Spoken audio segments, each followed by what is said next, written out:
તો દહેગામથી મહત્વપૂર્ણ સમાચાર સામે આવી રહ્યા છે, જ્યાં ગાંધીનગર જિલ્લાના દહેગામ ખાતે કોલેરાને ઝાડા ઉલટીના કેસોમાં થયેલો વધારો કર્યો કે જ્યાં કહી શકાય કે જે મહત્વપૂર્ણ સમાચાર દહેગામથી ગાંધીનગર જિલ્લાના દહેગામ ખાતે કોલેરા અને ઝાડા ઉલટીના કેસોમાં થયેલો વધારો, જે આમ છતાં પણ જે દહેગામ સામૂહિક આરોગ્ય કેન્દ્રના નર્સ અને ડોક્ટરો શહેર અને તાલુકાની જનતાની યોગ્ય સારવાર નહીં કરતા હોવાની વ્યાપક ફરિયાદો થવા પામી છે। ત્યારે અઠવાડિયા પહેલા એક દર્દીને પંખામાં આંગળી આવી જતા રાત્રે આ દર્દીને યોગ્ય સારવાર આપવામાં ન આવી અને ગામડાના દર્દીઓ જ્યારે દવાખાને આવે છે ત્યારે તેમને ગાંધીનગર ધકેલી દેવામાં આવે છે।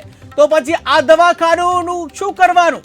પરંતુ દહેગામ તાલુકાના જે કૃષ્ણનગર કોઠી ગામે રહેતા એક મહિલાને દહેગામ ખાતે આવેલ સામૂહિક આરોગ્ય કેન્દ્રમાં ઝાડા ઉલટી અને તાવ આવ્યો હોવાથી એડમિટ કરવામાં આવ્યા હતા, પરંતુ 2 વાગ્યા સુધી દર્દીને આ સરકારી દવાખાને યોગ્ય સારવાર નહીં મળી હોવાથી દર્દી અને તેમના પરિવારે ભારે વિરોધ નોંધાવ્યો છે। તેમની સાથે આવેલા તેમના સ્નેહીજનોની રજૂઆત થવા પામી છે। ત્યારે આ દવાખાનામાં યોગ્ય સારવાર ન મળે તો અમારે શું કરવું તે મોટો પ્રશ્ન ઉપસ્થિત થયો છે અને સ્થાનિક ડોક્ટરોની રૂબરૂ મુલાકાત લેતા જાણવા મળ્યું કે દર્દીની સારવાર કરી છે તો પછી સવારથી બપોર સુધી કેમ ના મટે તે એક મોટો પ્રશ્ન ઉભો થયો છે।